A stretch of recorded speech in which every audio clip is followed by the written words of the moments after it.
two, one.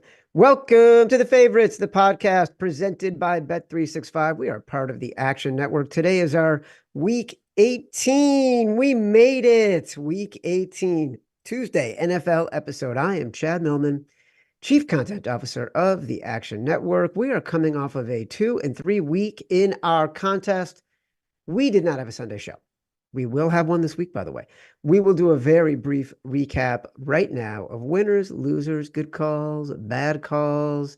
Our big balls was Arizona plus 12.5, nailed it. Our exec decision, Green Bay plus 1.5, nailed it. Simon says New York Giants plus 5.5, nailed it. Foxhole, Carolina plus 5.5. It's a wonder we finished 2-3 when we were 3-1 in the other four picks. On today's show, we will get to our Simon Says. We will get to our exec decision. Thursday, we will finalize our Big Balls Bet of the Week, our Foxhole, our Moneyline Parlay. And don't forget, this episode, we'll look at the entire board as we begin narrowing down the 5 picks we'll enter in the Favorites Podcast $100,000 Pro Football Pick'em Contest. Last week, folks, we are days away from awarding tens of thousands of dollars. Meanwhile, sign up for the contest, still free. Open for sign up, awarding weekly season-long cash prizes at favorites.actionnetwork.com. Let's bring in my co-host, my BFF, my companion, my compadre, professional bettor, Simon Hunter. Hello, Simon. Aloha, Chad. So we were right on the Cards. We were right on the Giants. Somehow we did not end up with Green Bay in there. I've been trying to figure out how that happened. We were wrong on Miami. We were wrong on Seattle. We were wrong on Carolina. You and I just could not agree on games. Like, I liked Buffalo. You didn't. Worked out okay. You liked Seattle. I didn't. Didn't work out. I liked New Orleans. You refused to bet New Orleans.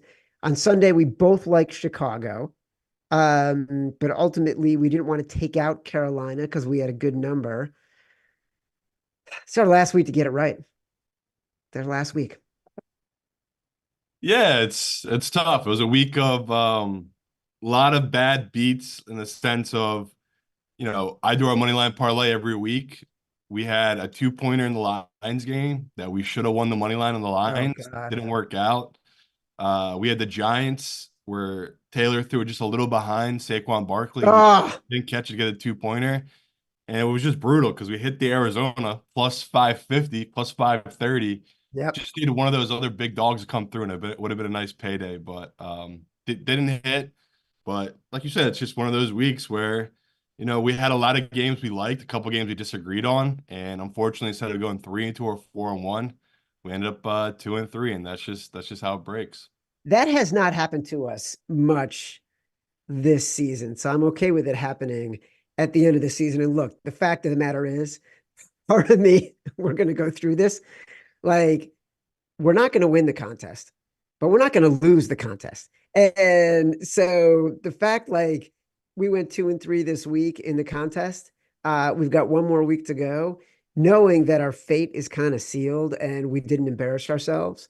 I was less stressed than I normally would be on a Sunday.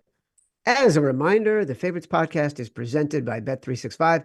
Bet365 doesn't do ordinary. That's why you get more boosts with them than with anyone else. Every day they power up the odds on hundreds of bets to give you a chance to win more. Bet365 boosts specific markets, your winnings, and even parlays. And they don't stop there. Keep an eye out for their biggest and best odds with the incredible Super Boost. Check out the boost and see why it's never ordinary at Bet365. Must be 21 or older and present in Colorado, Iowa, Louisiana, New Jersey, Ohio, Virginia, or 18 and older in Kentucky. Gambling problem? Call 1-800-GAMBLER or 1-800-BETS-OFF in Iowa. Terms, conditions, restrictions apply. As a reminder, you can catch every episode of The Favorites live on YouTube. For those enjoying on YouTube right now, don't forget to give us a like, subscribe to the Action Network YouTube page. Before we get to the picks, some housekeeping. First off, Week 17 winners roundup through 17 weeks. Simon, you and I are 48 in 37 in the contest, 11 games over 500. We have dropped to 464th place. We have entered the final weeks, folks. Somebody is actually going to win our $40,000 first place prize. In 6 days, we're giving away $40,000 to the winner. There are 3 entries currently at the top with 54 wins. The contest dropped the 2 lowest scores back on Thanksgiving. That means those entries are 54 and 21 over 15 weeks worth of picks, 72% against the spread. That's incredible. First place may come down to the tiebreaker differential. Congrats to everybody within striking distance. Looking back at week 17, we just saw just 72 entries, finished 5-0. We had a tie for first place. Congrats to C. Jorger 27 and D. Shoal Seth 71. Enjoy the cash. Producer's Cup Award goes to an entry by the name of Your Mom and Them for finishing dead fucking last in the week 17 contest, 0-5, missing the tiebreaker by 140 yards. Your Mom and Them, please email Matt Mitchell at podcasts.actionnetwork.com to claim your non-cash prize. Contest is now live for our last and final week. The tiebreaker, total rushing yards in Buffalo, Miami on Sunday night. Good luck. I can't believe we're doing our last week of the contest. I can remember getting so excited when people were signing up before the year began. Second, housekeeping note. Don't forget RSVP for the Favorites live show. That will be January 14th, Sunday. Doors open, 4 p.m. Shepherd and the Knucklehead, Hoboken, New Jersey. Free entry, free drinks, free hanging with me and Simon. Then he and I will go live 7:30 p.m. recapping the day. Looking forward to the following week's playoff games. Also, day before, January 13th, watch party, me, Stuckey, Raybon, Kerner, the whole gang, Nick Giffen, 4 o'clock, January 13th, also with the Shepherd and the Knucklehead. RSVP, free drinks, free entry. Check out the links in the episode description. All right, we're almost there, Simon, I promise. Freaking CeeDee Lamb had that monster game against the Lions. Heading into the final week of the season, we are subtly sweating our Tyreek Hill 9-1 bet. He's only 66 yards ahead of CeeDee Lamb. Jalen Carter now down to -600 at Bet365. He was -1,500 for Defensive Rookie of the Year because Will Anderson had 3 sacks this past weekend. By the way, Brandon Anderson came on the show before the season began and said, take the Texans to win the AFC South. We all laughed at him. About 3 or 4 weeks ago, Brandon Anderson on the Action Network podcast that happens on Sunday nights, Evan Abrams and Joe Gallant are the host of that show. Brandon Anderson has a segment. He said, Will Anderson is about to break out. Since then, Will Anderson, I think, has 7 sacks and is now second in Defensive Rookie of the Year odds. Simon, what do you think of that? It's pretty cool, right? Good for Brandon Anderson. Hope it hits. All right. So look, first game Saturday, Pittsburgh at Baltimore. Baltimore is now a 3.5-point dog. It was 4, so it's coming down a little bit. Look, normally this game is one of our favorite bets of the year. We're automatically betting the dog. We're automatically betting the road dog. It would be at 3. Now everything is screwed up because Lamar's clinched the MVP. The Ravens have clinched the #1 seed. We don't know anything about this game. We don't know who will be playing. Why are we betting this game? Yeah, if you want to take an angle, I guess it's like I'll back Pittsburgh because they're playing for something. But Chad just said it. Usually, me and him bet the dog here, so I'll see what this number settles on by Sunday. But I can tell you, I'm leaning towards the Ravens. It's like if I get +4, +3.5 with their backup and not their starters playing, I can still kind of see the Ravens giving Pittsburgh a game here. But Chad's right, like. Wouldn't put this in contest, but just stay away from this one. I don't know if I'd make this one of my 5 bets because there's just so much unknown right now on Tuesday. All right. I agree with you. And I also just wanted to get to this game. Houston at Indy. This was the first bet I made of the week. Houston plus 1.5 at the Mm. time.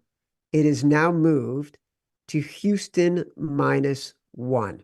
It doesn't really make sense to me they would be underdogs. Like Indy's defense just hasn't been good in the latter half of the year. Nothing impressive about their performance against the Raiders. Gardner Minshew is a threat to lose every game. CJ is always a threat to win. So to me, the Texans were the right side. It's now flipped to them being the favorite. Give me your take. Yeah, we're opposite. On the first glance, I immediately thought Colts are a great value here. And now even more so. Now they move to a dog.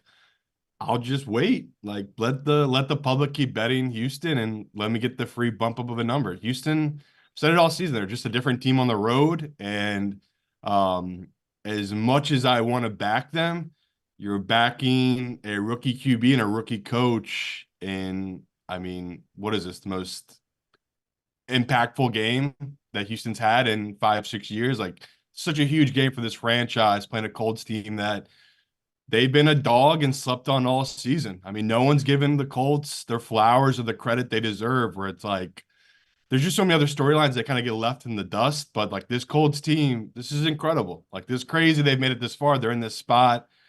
Um, they should have covered last week for not a stupid back door, which again I think moves this number. Like if they would have won that game by 10, do you think they're still a dog in this position, or are they still a -1, -2 favorite against Houston? I think they would be, but I think most of the people are going to be pissed last week, like me, who backed the Colts. Their defense gave up some backdoor, and now they're just off of it. So this will be one of the least bet teams this week. No one's going to be betting the Colts except me and a couple of their pros. So love the Colts here. I won't make the Simon Says. I'll let this number keep growing, let them become a bigger dog. But Houston, incredible season, great team. Like the future's so bright. They just historically they're going to lose this game. They don't win in this spot. Usually the home team in this spot, especially divisionally, now becoming a dog. Yeah, I'm going to like the Colts in this spot where it's just the public darling of the year is Houston. Like people just love them. They love their story. They might have the defensive rookie of the year and the offensive rookie of the year on their team. Like this is just And going to be by the way, coach of the year. yeah, it's just going to be the most all-hyped team in this game. So just wait. If you're like me and you want to bet the Colts, I think this number is going to keep going up. We are diametrically opposed on this game. I understand what you're saying. I don't see these guys in week, what is it, 18 of the season as being rookies at this point anymore. And I still think you're back in the much worse quarterback, uh, who consistently finds ways to keep these games close, and a much worse defense that has been trending downward in the latter half of the year. And this is applicable for every game this weekend. Home teams in the division since 2015, 47% against the spread. Since 2015. So every home team, the trend is to bet against the home teams this weekend. Good thing we can't put this one in the contest. Don't bet Houston, people. Don't. That's like the noobest, chalkest, squarest thing you could ever do in your life. Oh, no, no, no, no. Well, I would say now I like them as an underdog. Even then, you're stepping in it. But hey, I've been wrong a bunch this year. I could be wrong here, but historically, you do not want to be playing Houston here. That's a bad bet. Well, I guess we'll find out. Cleveland at Cincinnati. Cincinnati is a 6-point favorite right now. I think we got to throw all the stats and trends out the window. Cleveland has already basically announced it's resting its starters. The Bengals playing for pride at home, a chance for a winning record. We said before the season began, this was the best division in football.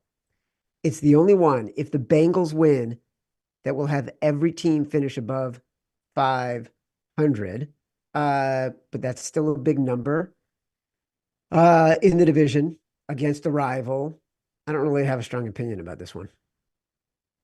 Yeah, I think we're supposed to take Cincy, but the numbers move so much. Like it's hard for me to tell people not to, to take this number at 6 when it's like most of us bet this at -3, -3.5. Now it's 6. So I'll give out Cincy on Sunday. That's what I'm going to be backing, but totally understand if you want to bet it because the numbers move so much. Um, AFC North was the best division ever in the preseason, according to Evan Abrams. Highest combined win totals of all time. Yeah, and it played out that way. It totally played out that way. Uh, Tennessee at Carolina. What are we gonna do here? No, The it's the Bucks at Carolina. I'm sorry, Tampa Bay at Carolina. The Carolina Panthers are probably, Simon, the reason why we didn't go 3-2. We Yeah, we had can't such quit a them. good number on Carolina at 5.5, which is basically the number that it has been for the past month. Anyone they played, they've been 5.5 point underdogs, and we can't stop betting this team. It's so frustrating. According to Nick Giffen, this is a luck game in favor of the Panthers. Uh, it bounced down. This number went from 5.5 to 5. It's come back up.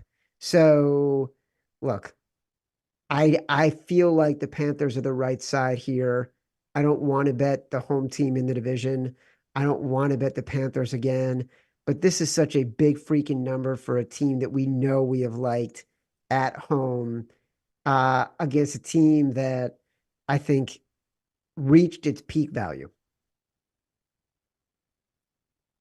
Yeah, if we go by the book, you're supposed to take the Panthers here. This is a big number against a Tampa team that's inconsistent. And sure, they have weeks where they look incredible and they should smash this Panthers team. I mean, they are better than them in a lot of ways, but we've just seen the Tampa team plays down to the competition. They play these close games. So yeah, I hate that last week where we make these picks and it's like it comes out that the Panthers kickers hurt, right? Before the Yeah. game. And you're like, well, that's not that big of a deal, but it is because it changes everything. Like they could have kicked the field goal and it would have been a 3-3 game or 6-3 game. Instead, they're Yep. going for it on 4th down and getting Bryce Young broken in half. Yep. 4th and 7, they have to go for it from like their 30-yard line. Yeah. And like I can't remember a season that's had so many injuries to a position that is the softest of probably any sport, right? They might be softer than golfers. They do nothing. There's no contact. How do these guys not know how to stretch? That's literally what they're doing. They're warming up on kicks and pulling muscles in warm-ups. It's like these guys in this billion-dollar business don't know how to stretch before they go out and do their kicks before the game. Like, how many games have we had where the kicker has gotten hurt in warm-ups? It's absurd. I really can't believe it. So I fucking hate this Panthers team, man. And like I know we're supposed to bet it, Chad, but I'm sick of it. I think the fans of the show are sick of it. Like the joke, you're always like, well, this is a corner TV game. Not in my life. Like the Panthers have been a center TV game for over a month now. I can't take it anymore. I hate betting this team. So yeah, I'm with the fans. They don't want us to bet it. I'm sick of betting it. I hope to God nothing changes when I wake up Sunday morning, but I'm trying so hard not to put this in as one of our 5. I'm Listening to betting it, but I you, don't want to do it. listening to you talk about kickers, I've seen you go on tilt maybe 3 times in our lives, and I just saw you go on tilt. Your anger over the kicker's inability, and I know it's manifesting from the fact the Panthers had 4th down and had nobody kick a fucking field goal when they could have made that game a different game, because that particular play was the game changer Yeah, for us in that game. Matt Mitchell reminding us right now we are 2-5 betting on Carolina in the Faves 5 this unreal. year. Unreal. They have been suckering us. Another team that we have had a hard time when we put on our no bet list, the New England Patriots. Right now, they are 2.5 point home favorites against the New York Jets. The total in this game is 31. This could end up being one of the 7th lowest totals, one of the 7 lowest totals since 1980. So that's one thing. Division faves, home division faves. We've mentioned this a few times. That is a spot that you want to fade. I don't think this makes our list. My instinct here is to bet the New York Jets.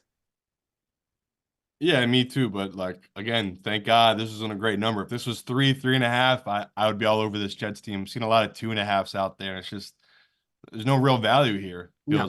It feels like this is probably priced correctly, and um, both these teams have such major question marks at quarterback. You know, last week I tried to hedge. We have some massive Bills futures. I mean, I personally have a ton of money tied to the Bills winning their division. So, threw a decent amount on the Patriots money line last week. And it's like they tried everything they could not to beat the Bills. Like the Bills were begging them to take that game and they couldn't do it. It's crazy. Like again, we talk all the time how good of a coach Belichick is and his defense is. I can't imagine another coach coaching this Patriots team. They're just so bad across the board, and especially the quarterback position. So, yeah, Chad, I want to take the Jets here, but it doesn't feel like there's any real value, so I'll pass on it. The Bills should have won that game by 50 points. Like the way in the first quarter, what do they have? Three Three turnovers. They picks, had yeah, and a like a fumble. short field. And the fact that the Patriots kept themselves in the game, that they were grinding, that they kept scoring, that all of a sudden it was a 6 point game. Like With a chance that to was win at the end. Crazy. it was a testament to Belichick's philosophy, which is you play every down, you play every play like it is a long game, and all of a sudden you look up and you're within one score of basically ruining the Bills season. Like the Bills going in and just getting trapped. So kudos to the Patriots for that. Minnesota at Detroit. Another division game. Another division game about the home favorites. We know the Lions, well, we assume the Lions might play their starters. They have a very minimal chance to go from 3-2 in the seedings. They need the Eagles and the Cowboys to lose. The Vikings have a 4% chance to make the playoffs. This line opened at 4, got bet up to 4.5, got bet up to 5, got bet up to 5.5. It was at 5.5 at 11 a.m. this morning. And then, Simon, you and I were just doing a Green Dot Daily taping, and we were talking about this game, and I made the mistake of not checking the lines for the last 2 hours. And all of a sudden, it was back down to 3. So, like, somebody came in and hit the Vikings pretty hard. Was it you? No, but it was a friendly reminder of how blind you are because the number was on the screen while you were talking, but I know you didn't have your glasses on, so you couldn't see a big 3 just staring you in the face. You kept saying, yeah, 5, 5.5. Well, I didn't have it in front of me when we were talking. I know, it I just had, cracked me up where it reminded me how blind you are, where it's like you don't see the 3 on the screen. oh, you mean like when Um, we were doing the taping, they had it on the full screen. That's funny. I yes, didn't even notice it. yes. That's so funny. Yeah, like Chad just said it though. We're supposed to bet the Vikings here. Like Detroit. We don't have the info yet, but the number is giving us the info, isn't it? Like the fact that this number has moved so much, some sharp guys who know people that work for the Detroit, they've gotten the info, right? That's what this movement kind of highlights is like, okay, a pro with a really good, mole or whatever you want to call it on this Detroit team gave them really good info. They bet that info and they've moved the number now because the books respect that amount of money that they put down to move it a full 2.5 points. Like Chad just said, it was 5.5. Now it's 3. That's a big movement off some professional money. So I have no knowledge about what's going on, what the Lions might do, but I told Chad what I thought they would do is you use this as a mini bye week. You're stuck. Like the Eagles and the Cowboys are not losing this week. Like I do have one of them to get upset, which we'll talk about, but it just doesn't feel like a smart move for them to really go out there and try where it's like you should rest. Detroit, they've had injuries this season. They do have guys who've played all 17 games and they should take a week off or all 16 games. Like it just makes sense for them to take a little money bye week here because they're kind of stuck in that 3 spot because of a blown call last week. Like it's even more brutal now after the Eagles lost where it's like these guys could have been playing for that 2 seed and they still are technically like Chad said, but I just don't see it happening here. So I lean towards Minnesota, but it's again one of these numbers where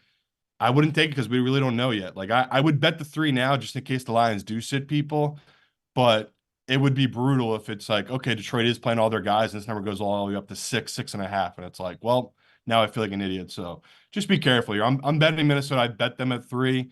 I just if you don't want to bet it yet and you want to wait until Sunday so you officially know who's actually playing, I understand completely. Why do you assume that the people who bet this down have information about the Lions versus just playing the 5.5?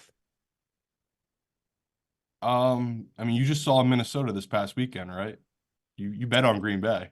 I did bet on Green Bay.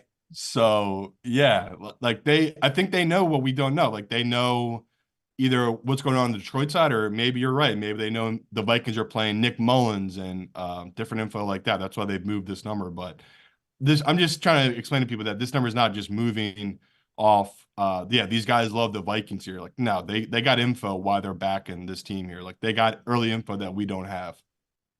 All right, we're going to put a pin in that one. We'll wait and see how the numbers move over the next 48 hours. It could be a good sharp calls. I'm sure we'll get some intel and see what's happening with that game.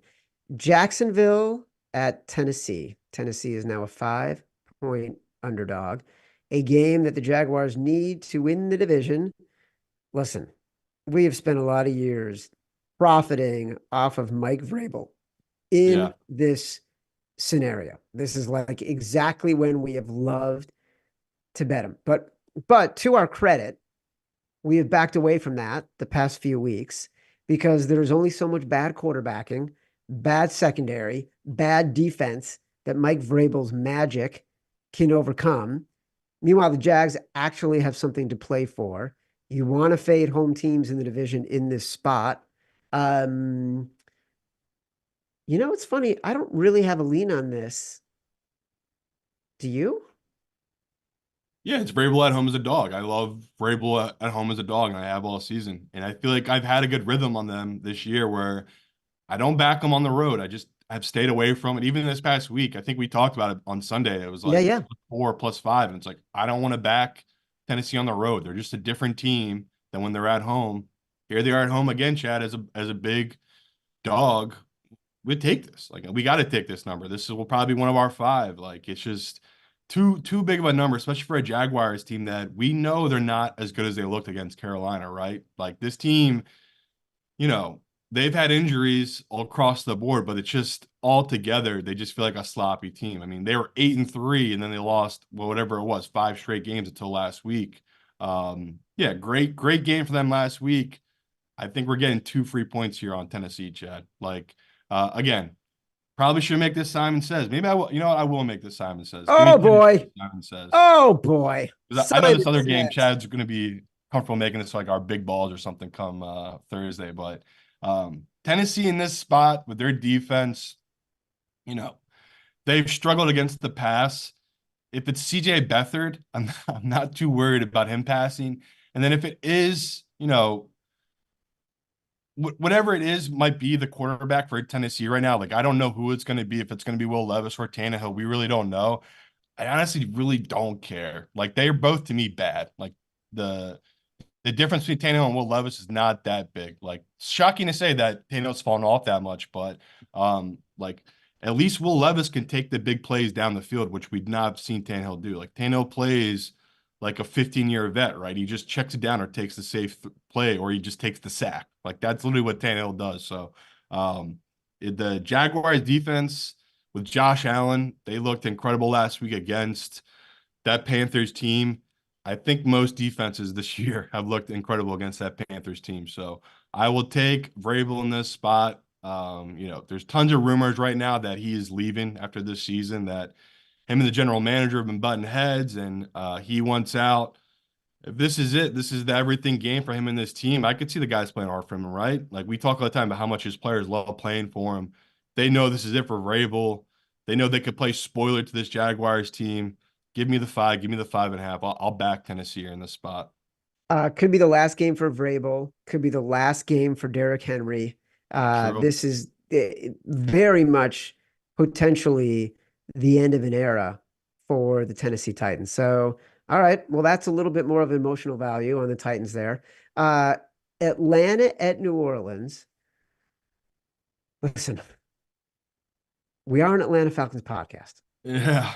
Okay. I, We are I an know what we're supposed to do here. we are an anti-Saints podcast, except for last week. This is the scenario where you back the division dog, as we've Uh, said multiple times today. This is the scenario where you fade Dennis Allen and Derek Carr. Let's go Falcons. Dirty bird it, baby. We listen, 100% have to back the Falcons at +3. You know I we have know. to. You're so right. We do. And I hate it. Like, just hate both these teams so much. Just such disdain for both these teams. But Jad's right. It's just like the Saints last week. Like, I should have known better. Atlanta, this is the lowest point of the season, right? Like, this is low as it gets. This that Bears game, they were so dominated. Like, even from the first touchdown the Bears had, they drove the field. I Oh think the yeah. Falcons come down, they miss another field goal maybe at that Yep. point. And it just felt like, all right, that's it. It's over. Like, this Bears team is so good. They're gonna keep getting sevens while this Falcons team keeps trying to get threes. And like, Arthur Smith, this is probably it, right? Like, if he loses this game, it feels like he's probably gonna get fired. So yeah, Chad's right. Like, the situationally, matchup wise too, like Atlanta matches up well offensively, what the Saints want to do defensively. I look forward to reading Evan's article about what the trends say with this one, because it feels like the trends will back us too here with Atlanta. Fading Dennis Allen and Derek Carr is a home favorite in this spot. But man, does this one not make your stomach turn? This one makes your stomach turn. But yeah, Atlanta, Chad's right. Atlanta's the team you got to play in this spot, especially at +3. Yeah, it's you know what's funny? Doesn't make my stomach turn at all. I like I saw this and I'm like, oh yeah, makes sense. I know I didn't even have to put my notes into the script. I didn't even have to do my full sort of volume of research. Instinctively, I saw this. I'm like, oh yeah, we're betting the Falcons because we enjoy the pain. As a reminder, for the second time, catch every episode of The Favorites live on YouTube. For those enjoying on YouTube, don't forget to give us a like and subscribe to the Action Network YouTube page. All right, we've done as Simon Says. I owe an exec decision. Tempted. I was very tempted to make it Atlanta. Like last week, I was very tempted to make it Arizona. I pulled back because I think there's one more game that to me feels like an exec decision. Not this one, though. Dallas at Washington. Washington is a 13-point underdog. In my notes, here's what I wrote. Fuck this bullshit. We got to take the Commanders. It's the same as last week, though. I'll only bet them if it's Jacoby Brissett. And thank God he went out and I didn't have to bet them last week. It was Sam Howell. Like, I had whatever it was, my original couple bets I had on Washington, but very lucky that it came out, whatever that was, Thursday or Friday, that Jacoby Brissett was hurt and it was going to be Sam Howell, because that saved me a lot of money, because I did love him in that spot last week. And Chad's right. Like, I'm supposed to bet Washington here again, but if it's Sam Howell, there's no chance. I will not back that kid. He just can't help but turn the ball over at the stupidest times. Like, he just puts his team at such a disadvantage where early in the season he was young and exciting. He would push the ball downfield and it was all Oh, good. yeah. Now, later in the season, it's like, you know, even when he does make it work and push the ball downfield, he's just so inconsistent. Like, on 3rd and 4, 3rd and 5, I have no faith that he can get me those 3 or 4 yards to get me the first down. So Jacoby Brissett's the opposite, though. I do have confidence in him. So if it is Jacoby Brissett, I'll back it with Chad. I'll take the 13, but yeah, enjoy this, Washington. It's your last game. Ron Rivera, Jacoby Brissett, Sam Howell. Like, just hopefully this is just the end of all of it. Blow it all up. You draft a quarterback in this upcoming draft, and this will just all feel like a distant nightmare. But can't tell you how much I hate betting on Ron Rivera and this Washington team. It's just been awful all season. Well, look, the coincidence could be that the Washington Commanders end up picking a quarterback in the first round, and the quarterback is Drake May, who replaced Sam Howell at North Carolina. Um, by the way, also, nothing to give me any confidence as a fan of a team with an incoming quarterback need in drafting Drake May, looking at the recent history of North Carolina quarterbacks who everyone gets so excited about, Mitch Trubisky, Sam Howell, Drake May. I'm not buying a North Carolina quarterback until a North Carolina quarterback does for North Carolina quarterbacks, which CJ Stroud did for Ohio State quarterbacks. Or Justin Fields, TBD. Justin Fields, TBD. We want Fields. We want Fields. Did you see that? Did you see that in the game? I People did. chanting that at the end of the game. I love that DJ Moore, the Bears receiver, in one of the stories this week said, I know that the executives box is right above where fans were chanting that. He's like, I know they heard them saying that. It's going to be interesting. It's going to be very interesting. And By it's the way, nice to see that Bears owners didn't throw their drinks on those fans. So at least some owners have class in this league. what the? What the fuck? Seriously. I know.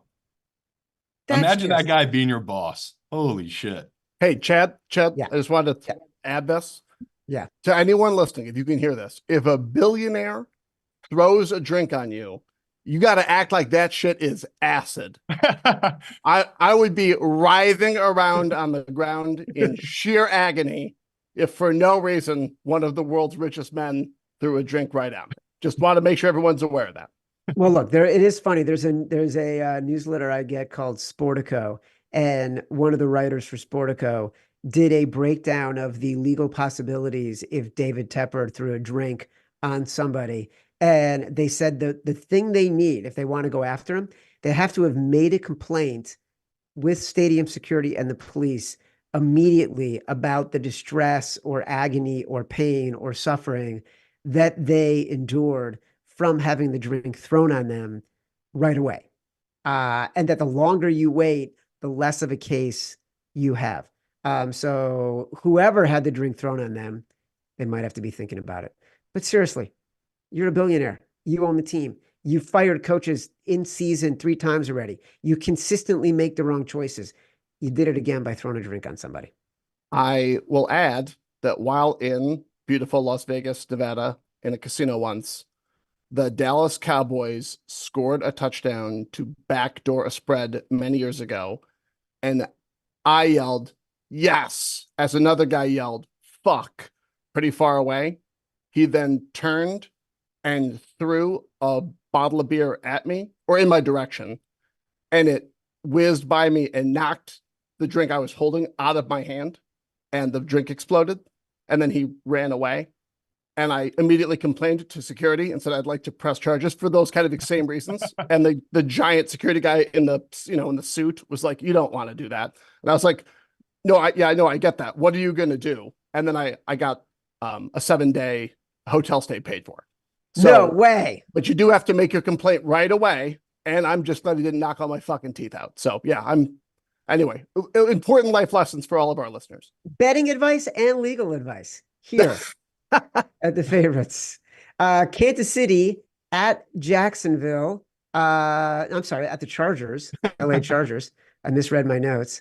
The Chargers -1.5. As Ariana Grande might say, thank you, next. Yeah, like we're supposed to bet the Chargers here. I know the pros have bet it. I bet it. It's up to -3 at most books now. It's just the Chiefs aren't playing for anything. They're going to rest their starters.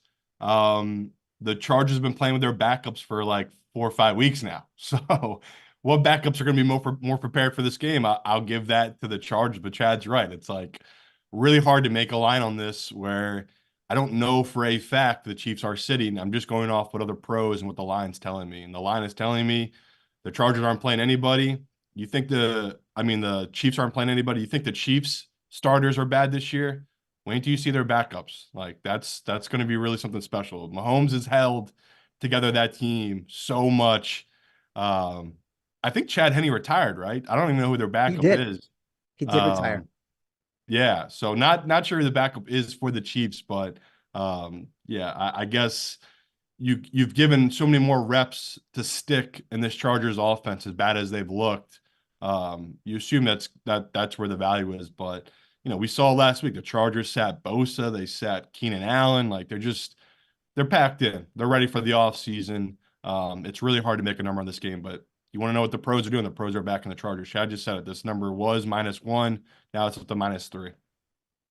Denver at the Las Vegas Raiders. Raiders are 2.5-point favorites. I feel like the books are begging us to take the Raiders Yeah, here. We do need the Broncos to cash out our over 8.5 know. wins ticket. It's another one where the home team is the favorite. We should fade them per the stats. I actually don't have an issue backing Denver in this spot at all. Yeah, me either. It was a fun week of people bad-mouthing Sean Payton. I think someone even called him a thug, which was pretty hilarious.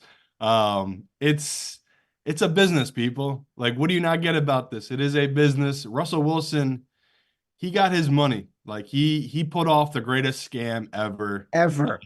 Yeah, like he got paid. He's going to be able to, I don't know if he's going to be, but I assume a team next year will pick him up to be a starter if he does get released.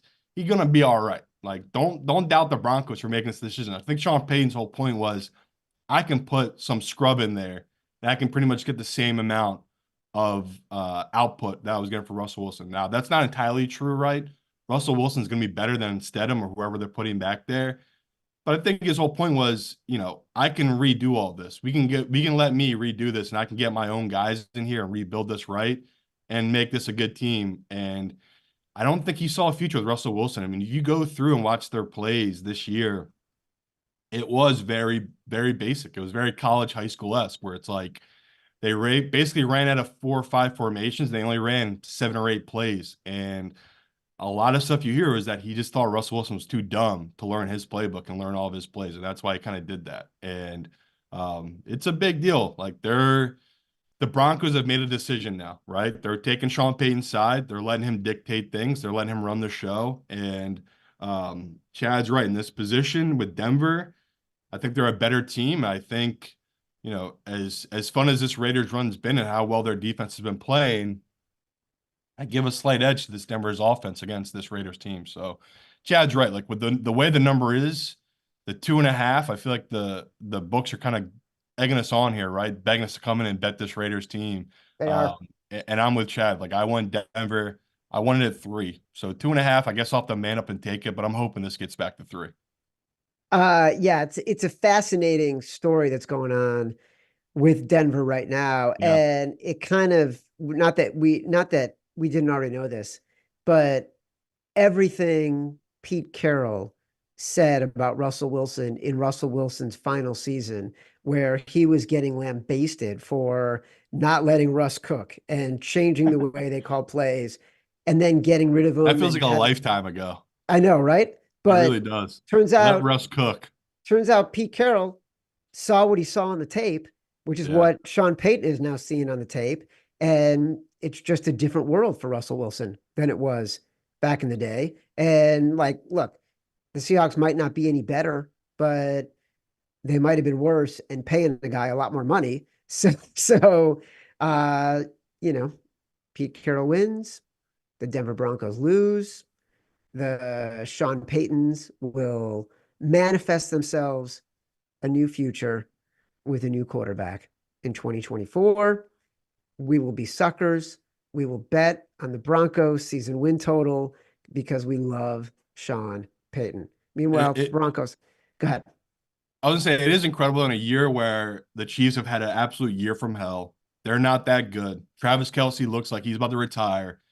They've won the division again. It's crazy where it's like, we're trying to play the numbers, play the value. It was all sitting there for this Broncos team. And if they didn't have such a slow start, I mean, what a totally different season they would have had. But it's crazy. Like, I hate it. Like, I'm already thinking to our offseason chat where I'm trying to convince us to take the Chargers with Bill Belichick as a new head coach. And we got whoever the Broncos' new quarterback is. And it's just like, please, Matt Mitchell, slap me around and just tell us, like, don't go against the Chiefs. It doesn't matter how they get there. They get there. Simon, we're fucking suckers. We are. Like, I was just going through our futures bets before the show, and I think we bet the Chargers at like 50-1 or something, or 25-1 to win the Super Bowl, because we love the talent on that team, and we did it in spite of hating Brandon Staley.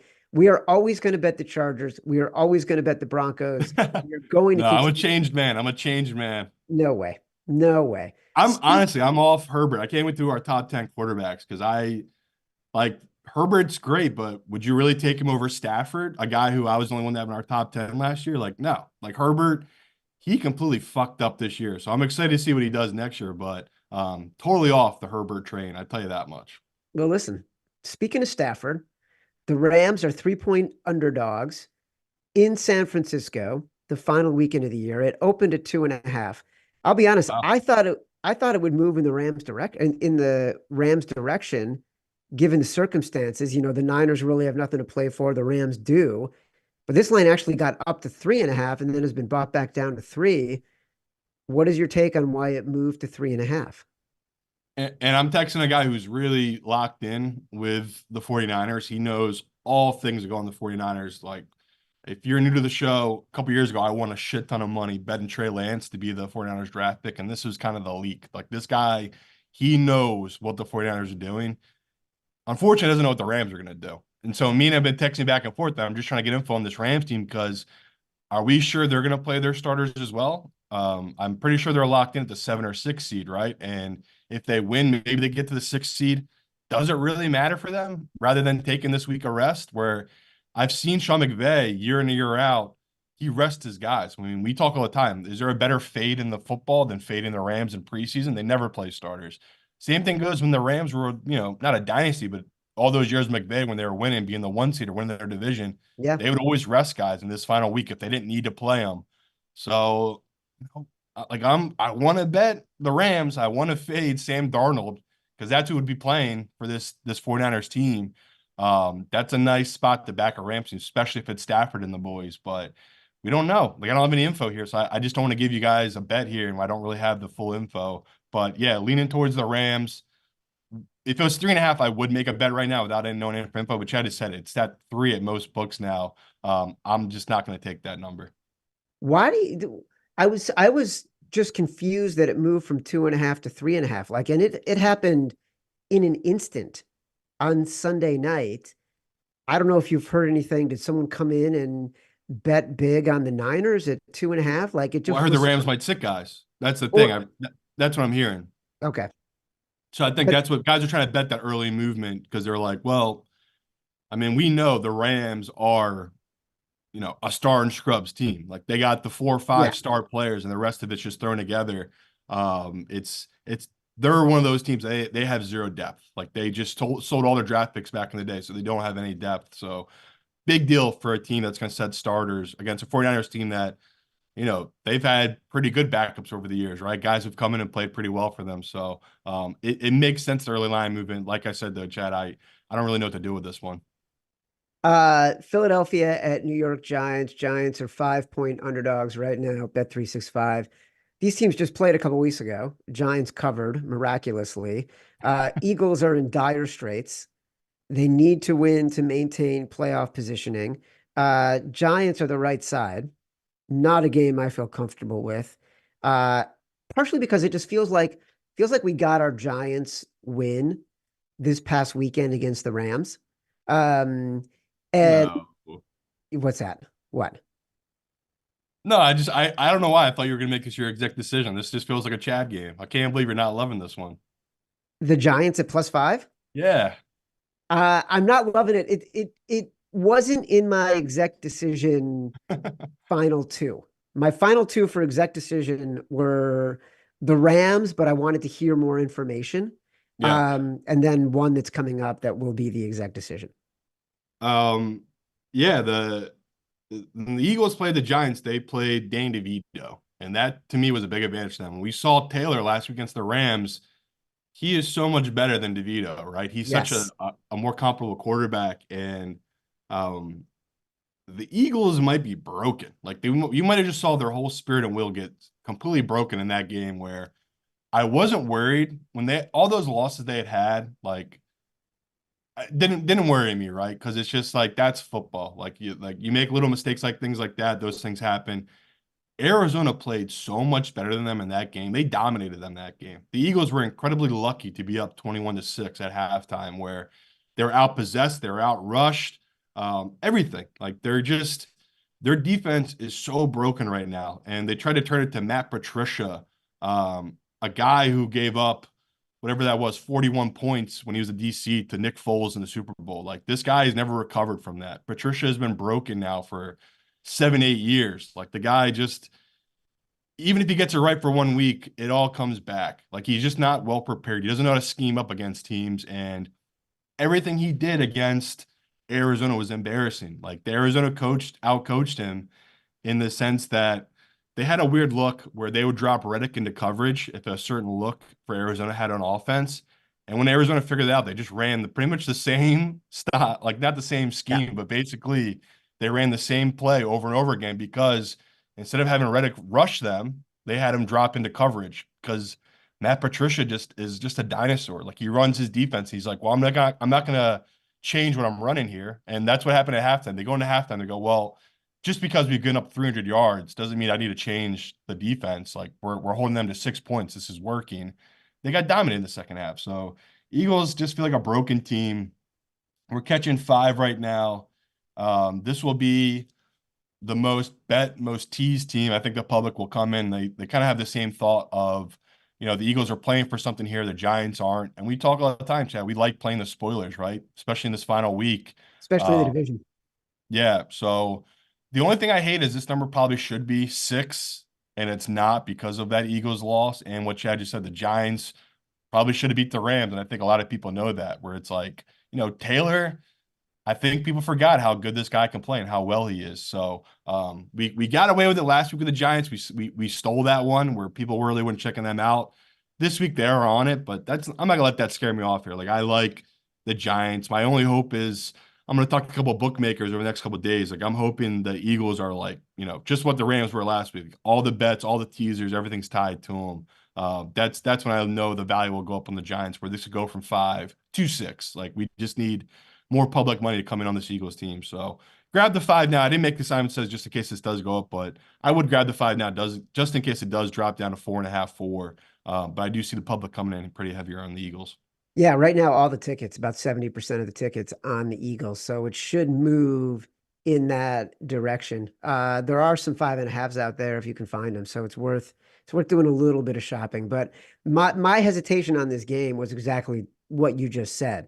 Is I feel like I got away with it, and we like to bet before the peak of the market, and I feel like we got peak Giants last week against the Rams and almost got that money line. This week, it feels like the cat might be out of the bag, inflation, deflation, with both of those teams, which is why, not that I'm still putting it on the list. Like we're building a nice little list here for Thursday. My exec decision: Chicago Bears +3 at the Green Bay Packers. The line opened 3.5. I bet the Bears at 3.5. It's moved to 3. I think because of my bet. It was inflated from the second it opened because the Packers won so convincingly on Sunday night. But don't forget, and you and I talked about this in the taping we did for Green Dot Daily, this Packers defense is still terrible. Like there's not, like, the reason why people were hesitant to go in on them, the reason why you and I discussed there was hesitancy to put them in the final 5 is because of how bad this defense is. Only now this defense is actually going against a much more talented team across the board, especially at quarterback with Justin Fields, who, when he's not turning the ball over, is playing lights out. And he's going to be going against a defense. Look, the Falcons' rush defense is top 5 in the NFL. The Packers are not top 5 anything in the NFL defensively. And then you look at the defensive side of the ball for the Bears. Everyone likes to talk about the Vikings, such a good defense because of their blitz, but that plays to Jordan Love's strengths as a quarterback. What the Bears do actually is a better scheme for defending against Jordan Love because they don't blitz. They get the pressure with their front 4, and defensively they've been so good with Montez Sweat. Like their linebackers, TJ Edwards especially, has been much, much better since they got Sweat. So I got all that going for me. Plus, I got wanting to fade the home fave in the division. Give me the Bears, exec decision. Yeah, and Chad knows I love this play. I love the Bears here. If you're a Bears fan, this is to me the dream scenario. This is as close as you're going to get to a true playoff game, playoff atmosphere, and you get to see what you got in Fields for real here. Like this is a big deal for Fields. Like it really does feel like this is what's going to decide his future with this team. Where is he going to be shipped off to Atlanta for a second round pick or a first round pick, or are we going to trade down to get him Marvin Harris Jr. and build around Fields? Because this really is it. Like Justin, you've beat up on bad teams at home. Now you're on the road against a divisional foe, which is pretty evenly matched against you. Even though I think Green Bay has a better record, but it's like, coin flip games they won. Like these are pretty much same teams. This is a huge deal for Justin Fields, and he knows it. I think the guys playing around him, like you just talked about DJ Moore, guys who like him. I mean, everyone on the team you talk to loves Justin Fields and they want to play hard for him. And I think they know that how much this game matters to him and his future. So it's all there. Like the pressure, both teams. Like Jordan Love needs this to make the playoffs, right? It's just this is the as good as it gets if you're a football fan, where it's like two young quarterbacks who are going to pretty much define their future through one game. Jordan Love, he makes the playoffs in his first season. How are you not elated as a Green Bay fan? Like you've done it again. You got a guy who threw over 30 touchdowns in his first season. Like it's all right there. So Chad's right, where the Green Bay side is probably going to be the sharp side, right? It feels like the public will come in on the Bears here, just in the sense that why are the Bears catching 3.5? That was crazy. Like that was smart by you to hit that number because that was way too big. Even 3 feels too big. Like this to me, I got this model at 2, 1.5. I don't really know what's going on here, Chad. I don't know why we're getting these extra points here. So little weary of it, but I'm with Chad. I just love this matchup so much for this Bears team. They've been a different team this last 7, 8 weeks. We said every week we backed them. We said the books have not caught up to this Bears team. It's been true. Like every week we back them, they've been undervalued for the most part these last couple of weeks. So this is a team that needed to learn how to win, Chad. We talked all the time. The Bears, they were a good team, but they didn't know how to win. We've seen these last couple weeks, they've learned how to win. They know how to close these games out. So I'm going to back this Bears team at +3 in a game that should be closer to a pick rather than +3. I'm with Chad on his exact decision. 7-5, the last 12 games are the Chicago Bears. All the reports that Matt Eberflus is likely to be the coach next year. So I don't know crazy. if there's I don't know if there's anything to glean from that in terms of, does that also mean they like the stability and want to keep Justin Fields? I think those questions are still up in the air. Producer Tito mocking me in the chat, reminding me that I have traded and kept Justin Fields 5 or 6 times so far this season. That is my right as the executive in charge of the Chicago Bears decision-making for the fans, with my direct pipeline to senior executive management at the Bears. They will be taking my input seriously. Also, Tito was reporting that no Christian McCaffrey for the 49ers per Mike Shanahan, breaking news. So there is that as well. Seattle at Arizona. Arizona's a 3-point underdog. I don't want to talk about this game. No, I want to take Seattle, but yeah, I guess Chad's right. If you get Seattle 2.5, you got to take that number. Like Arizona, that was an incredible game against the Eagles. They're not that good. We know they're not that good. We watch Arizona this season. It's really Kyler making magic. The fear here is, Seattle can't stop the run. If I would have known they were going to give up 150 yards in the first half against Pittsburgh rushing, I probably would have stayed away from Seattle. And that's a big deal. Are they going to learn how to tackle in a week? Now they're facing James Conner, one of the best running backs in football this season, a guy who dominated the Eagles in that game. I mean, he really was. As good as Kyler was, James Conner was a difference in that game. The guy was just incredible against the Eagles. So totally get the hesitation from Chad, why he doesn't want to do it, but technically the value here to me is on Seattle. I got this at -3.5 for Seattle. There's one book showing -2.5.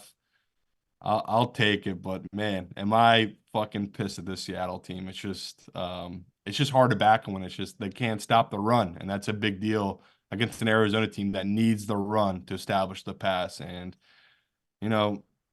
Chad's right. I doubt this is going to make one of our five, because now that I'm thinking about it, it's just like there's 5 or 6 other games I'd rather take than this one. So like I got Seattle, 7 games on our list right now yeah, that I'd rather take than this one, yeah, including games where we don't even know who's playing.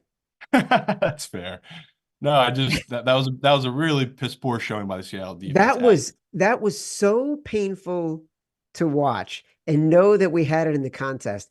The only thing that kept me sane watching that game was knowing that I had Pat Fryermuth over 2.5 receptions, which Sean Kerner had given out, and we got there with like 20 minutes left in the game of actual clock time early in the second half.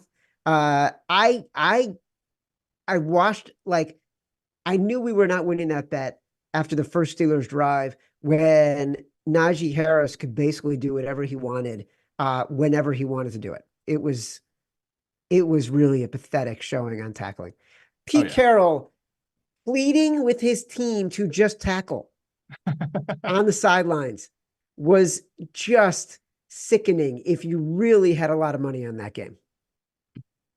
Thanks, Chad. Never made sense to me.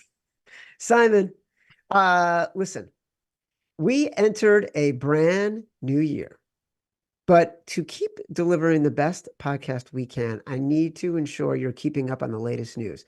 So I'm going to ask you just one time if you can name the fastest growing ticketing app in the United States.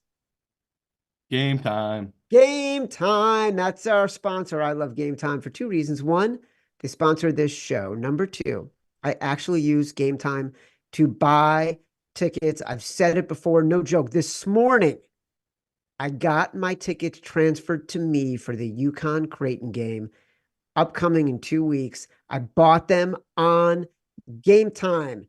They've got amazing last-minute deals on all sorts of tickets, including pro and college games. I'm going to open Game Time right now from my house. Speaking of UConn, I can get into a UConn basketball game for less than $15. Best national champ, defending national champion, UConn Huskies. Go check them out live, less than $15. You can do that all over the country, no matter where you live. Download the Game Time app, get out, have some fun for this week. Go sweat your bets live and in person. Redeem code favorites for $20 off your first purchase. Terms apply. Again, just download the app, enter code favorites for $20 off. Last minute tickets, lowest price guaranteed. All right. Game of the week, Sunday Night Football. Buffalo at Miami. Miami, let me just make sure I'm looking at the latest lines here. Miami is a 3-point underdog at home. Number one, might want to think about waiting for this total to keep climbing. It opened at 48.5. It got up to 49.5. Now at 50.5. It will be a luck under. Just keeping track of that. It will be a luck under. Both of these teams really good in pass coverage. Miami's defense sneaky good overall, according to PFF, just behind San Francisco and Baltimore.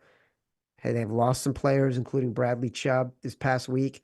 You've pointed out the Bills have been leaning more towards a run-heavy offense the past few weeks since Joe Brady took over as offensive coordinator. Buffalo has had Miami's number past 3 games, beating them all 3 in Buffalo, though. Last time they played in Miami, Miami won by 2. Simon, it's a tricky one. Very tricky I mean, one. you remember that game well because the Bills ran 80 plays to the Dolphins, 40 plays, and they still lost that game in some extreme heat. Mm-hmm. It won't be that. It will be perfect weather, nice little 50, 60 degrees down in Miami. Lovely little January game. I hate it. Me and Chad we love the Bills, and we're supposed to take the Bills here. But I think Chad's leaning towards the Dolphins, which is going to be the professional side. And I'm going square, I guess. I'm going with the public on the Bills. And it just feels like the injuries the Dolphins have had to their defense are a huge deal. And then you take away Mostert and Waddle. I mean, that's another big deal to that offense that like again, that Ravens game, they're up 7-0, I think, and it was 3rd and 16. And they had, whoever the Ravens running back was, it might have been Hill, catches this little pass at the backfield and takes up the field and gets the 16 or 17 yards. And as soon as that happened, I knew our Dolphins bet was dead. And it was just a team that they've gotten away with it all season. despite the numbers what they say about their defense, I do not think their defense is good. And I think we should have realized that when that Tennessee team was able to drive the field and score 14 points of Will Levis in 3 or 4 minutes at the end of that game, where it's like, this team does have some weaknesses that they've been able to cover up because they had such a talent on that defense. Now, they got 3 or 4 huge injuries to that defense. I have to account that where the Bills team, they did make moves. I mean, Rousseau Douglas had another pick last week. Like the move that Bills have made have worked out for them. And I would say to anyone out there that followed me and Chad and put a decent amount of money on the Bills to win this division, if you have anything better than 4-1 or 3-1, you have an easy hedge here. You have an easy hedge on Miami now. They're a dog. Chad said, or maybe I was on Green Out Daily, that they're plus 150 or plus 160 or something like that to win the division. So you have an easy hedge. You can just do that and not sweat this game at all. If you want, you can basically what we did last year, which is you take whatever you want to do, 1/3 or 1/4 year bet, put it on Miami at +3. If this game lands on 2 or 1 and the Bills win, you hit both bets. Like that's the dream scenario. That's why we make these kind of hedge bets. So my hedge bet, I will be taking Miami +3, but personally, betting wise and what I'm looking at, I'm betting the Bills here. I like the Bills in this spot. It's all there for them. Like last week, they had such a bad week, and it was because I think they were looking ahead to this Miami game. It just felt like that kind of spot for them. That's the fear is Josh Allen going to burn us in this game? Is he going to turn the ball over, give Miami short fields? And that's how Miami could win this game. But I don't think Miami can overcome all these injuries to their offense and defense. It's just too much at this point. So I'm going to back this Bills team. All right, this is one I want to give us a lot more time on Thursday. I do think there'll be some sharp calls here, and I think maybe we'll get some news over the next 48 hours about that will inform our decision making. But look, this is the biggest game on the board. It'll be the Sunday night game. I want to dig deeper into the hedge opportunities because we have been talking about the Bills as a potential AFC East division winner. They got back Daquan Jones. You talked at defensive line. You talked about Rasul Douglas, who had another pick in the Patriots game. So this is a different Bills team than the one that was struggling in that window shortly after the London game and before they got Rasul Douglas. As a reminder, the Favorites podcast is presented by Bet365. Bet365 doesn't do ordinary. That's why you get more boost with them than with anyone else. Every day, they power up the odds on hundreds of bets to give you a chance to win more. Bet365 boosts specific markets, your winnings, and even parlays. They don't stop there. Keep an eye out for their biggest and best odds with the incredible Super Boosts. Check out the boost and see why it's never ordinary at Bet365. Must be 21 or older and present in Colorado, Iowa, Louisiana, New Jersey, Ohio, Virginia, or 18 and older in Kentucky. Gambling problem, call 1-800-GAMBLER or 1-800-BETS-OFF in Iowa. Terms, conditions, restrictions apply. We will be live again on Action Network YouTube Thursday, 11 a.m. We will be live. Shepherd and the Knucklehead, RSVP link in the description page. Free entry, free drinks. Me and Simon hanging out Sunday afternoon, January 14th, Shepherd and the Knucklehead, Hoboken, New Jersey. Then we go live with the show, 7:30. Join us. Join us for a watch party the day before. Me, Stuckey, Raybon, Kerner, the whole crew. Download us from Spotify, Apple Podcasts, wherever you get your pods. Rate, review, subscribe, leave us 5 stars, say whatever you want. Feedback is a gift. Until Thursday, 11 a.m. Eastern. Love you.